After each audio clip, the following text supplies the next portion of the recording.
Hi, my name is Lisa Trischler, and today I'm going to speak to you about what primary sources are and what primary sources can tell you.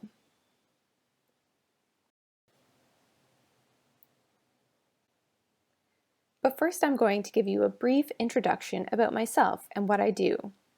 I'm a third-year PhD student at the University of Leeds, where I study art history and literature.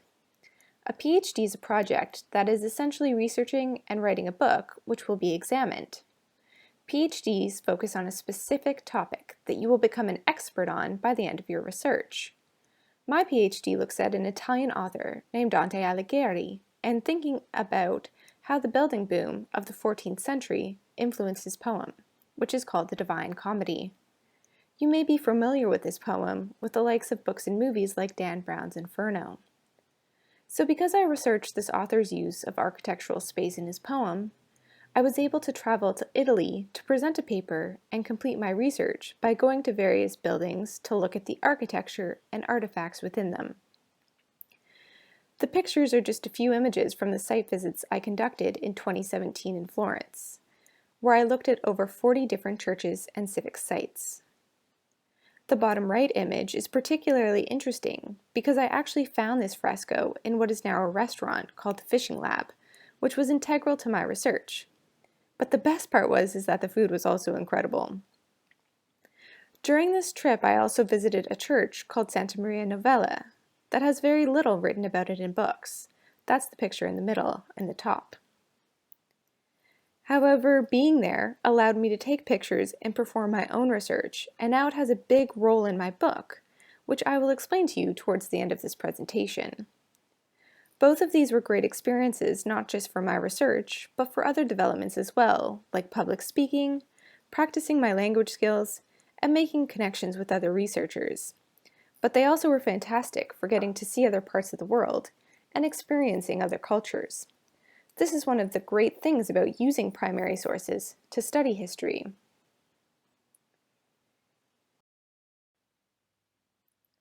By the end of this session, you will be able to identify the differences between primary and secondary sources, have developed skills in interpreting primary sources through interactive activities, and finally, have developed a more thorough understanding of bias within primary sources.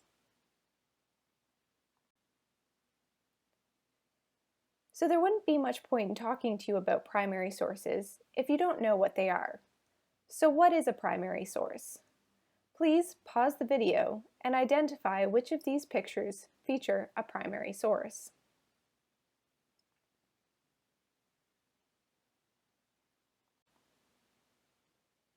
So it was a bit of a trick question because they are all primary sources.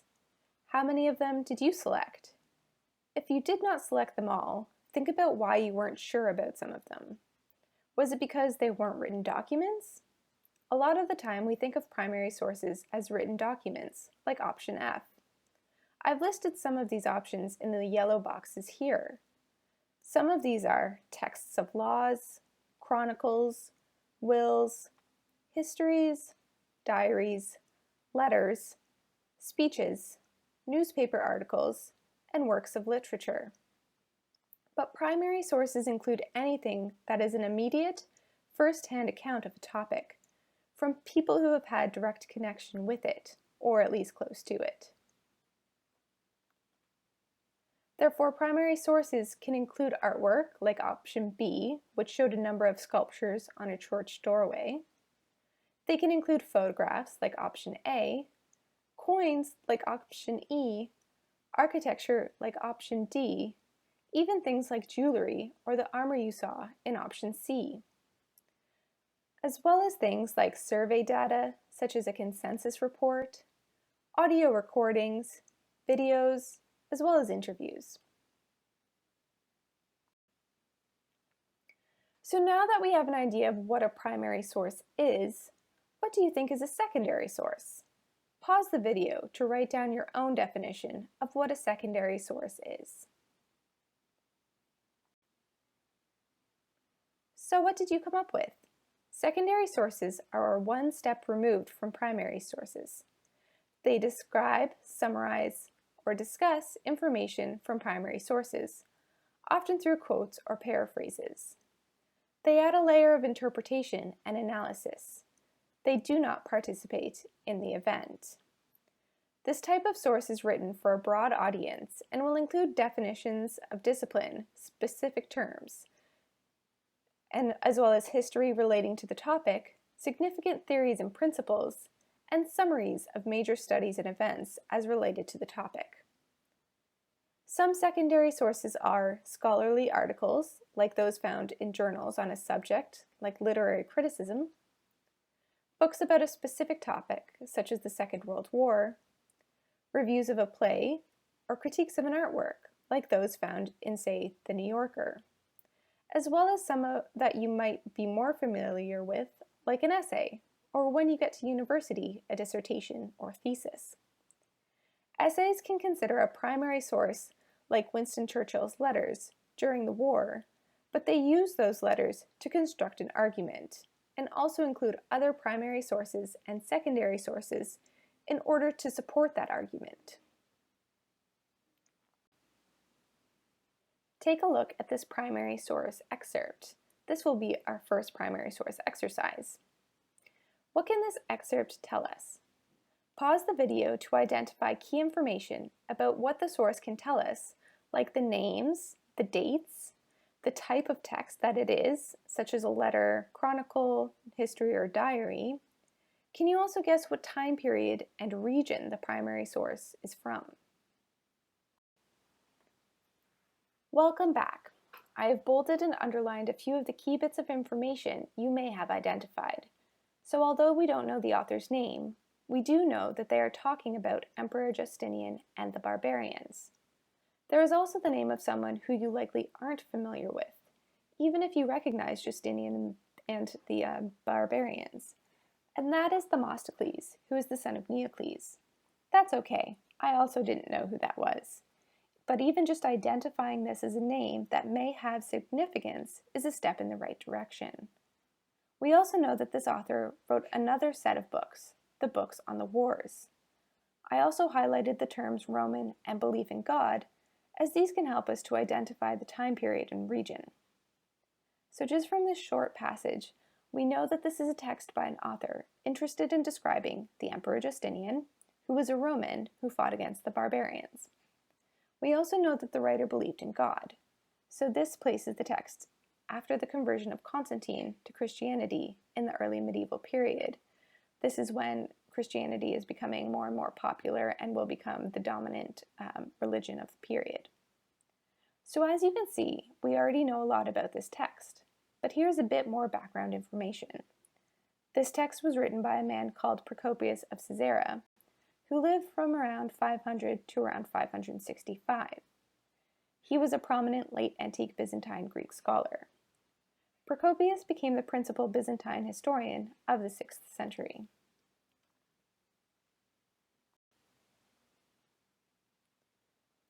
But what else can we learn from this document?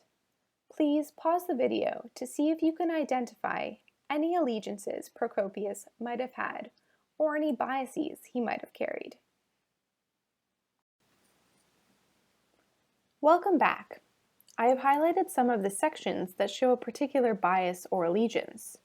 So as we can see, Procopius had some pretty nice things to say about Emperor Justinian. Justinian brought the state back from chaos. Justinian is illustrious by expelling the barbarians from his territory, and he also expanded that territory.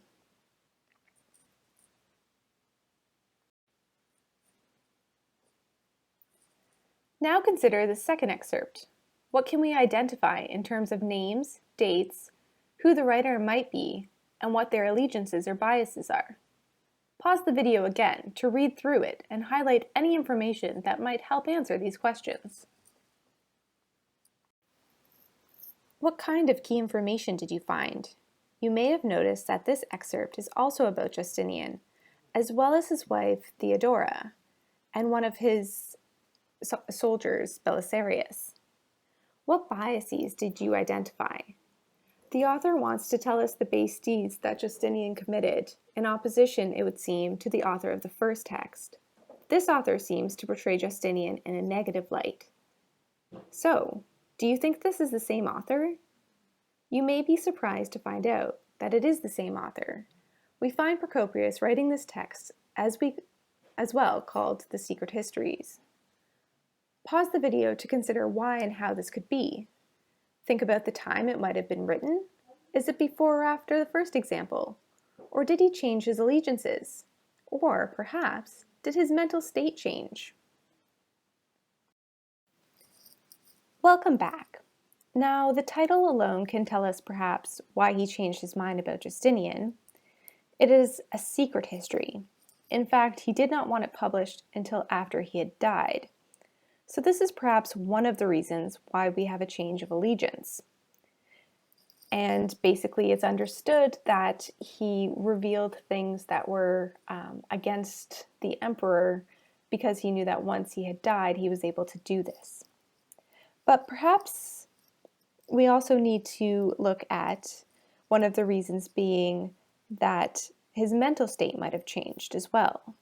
And this may be because this was written after the first example, so perhaps after he returned from the wars and he saw what had become of the Roman Empire, he changed his mind. Why do you think he finds himself stammering and shrinking? Procopius seems afraid of writing what he considers to be the truth. He uses the term facts at the very end. Perhaps because he knows it contradicts what he had said before in the excerpt that I showed you earlier, but he also reveals that he's worried that after time has passed, people won't really be able to distinguish whether he was writing myth or fiction or history. So this somewhat has to do with genre, but it also has to do with the fact that he has written one thing at one point in time and then seems to be writing something different in the other. And which are we supposed to actually believe? And he relies on the fact that people of the present day, of his present day, will be witnesses to the events and act as guarantors.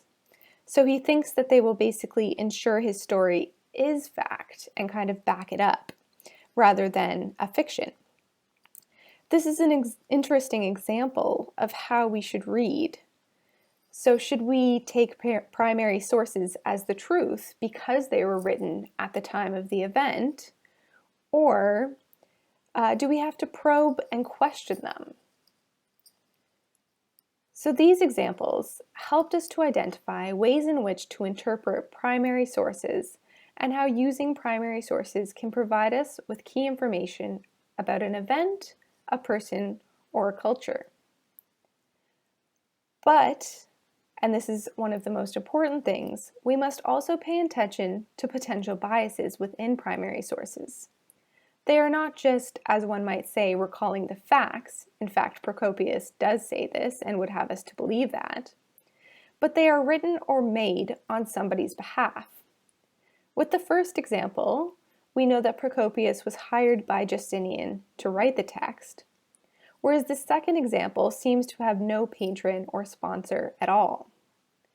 Therefore, we must pay attention to the motives and biases a primary source may contain, just as we would a newspaper article or an interview today.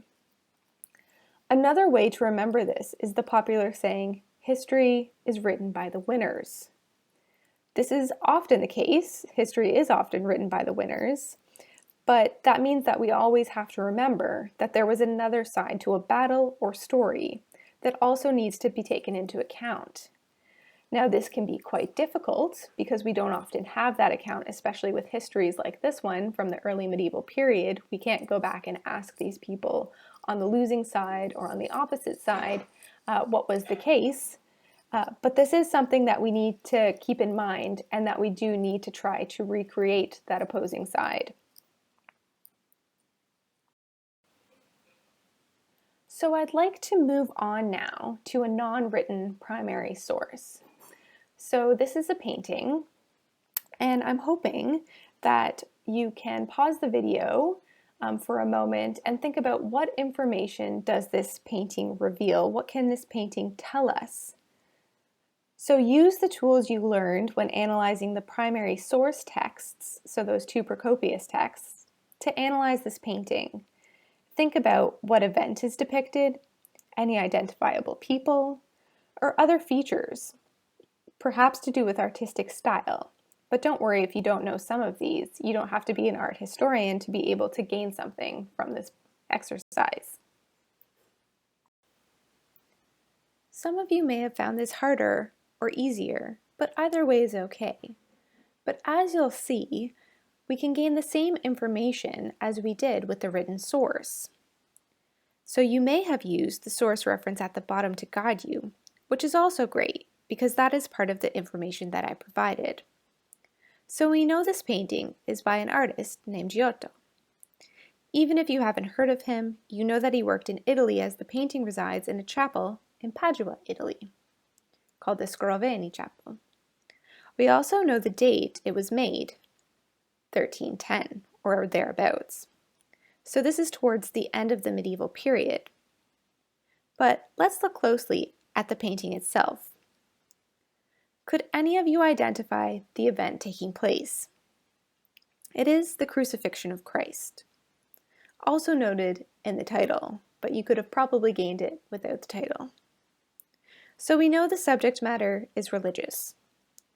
Some of you may also have been able to identify Jesus Christ and Mary, his mother, kneeling at the bottom of the cross. I'm not sure if you could identify any of the other characters, but if you could, good job. But even if you did not know the subject from the religious perspectives, you could see that someone is being harmed, so this is an emotional and sad image.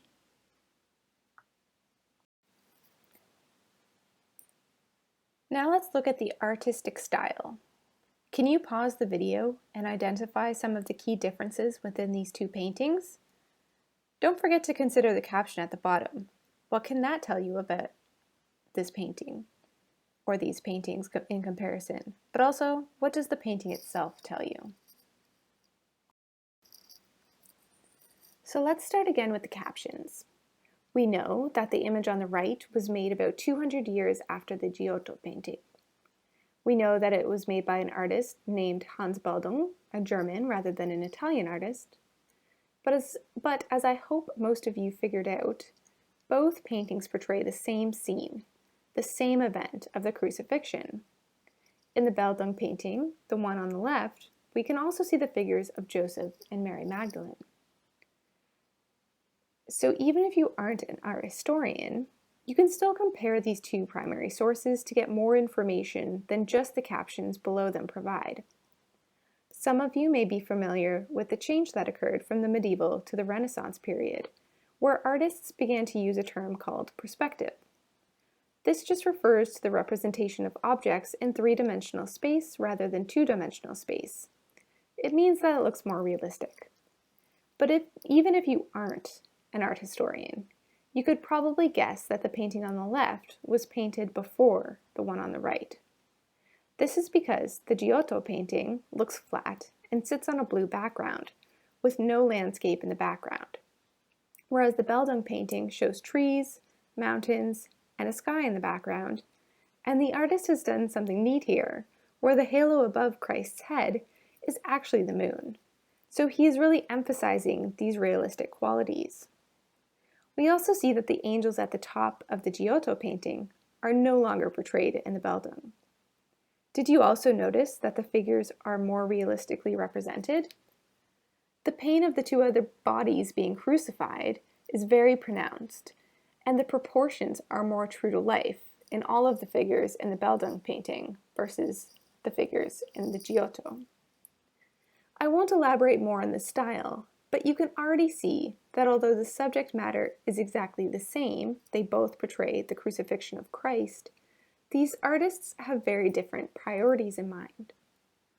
The Renaissance saw a shift in focus where they were interested in the human experience and therefore wanted to understand where man fit into the scheme of the universe, whereas in the medieval period, the focus was on representing what was beyond reality in the realm of the sacred. So just by looking at these two images, we can gain information about not only the time it was made, but also the subject matter, the event, and perhaps you even identified more information, such as why someone might have wanted this in their chapel or home. But also, they reveal the different priorities and ideas being generated at the time of their creation. So although non-written primary sources can be a bit more difficult to interpret, they can provide us with a lot of information about the time period. So I just want to finish by providing an example of how a non-primary source can help with research. So I was writing about a church in Florence called Santa Maria Novella, and now there are a lot of books about this church and a lot of primary sources written about it as well. But when I actually visited this church, I discovered a cloister that is rarely or just briefly mentioned in the texts that actually became very important to my research because it helped me to understand representations of the dead in medieval Italy. So non-written primary sources, because they are still in use, like this church, they're still present in our current world, can often provide more information or different information from written sources. So I went here and I saw not only the tombs that were within this cloister, but also the wall paintings as well. And this actually helped me to develop an idea far beyond what the books and primary sources could tell me.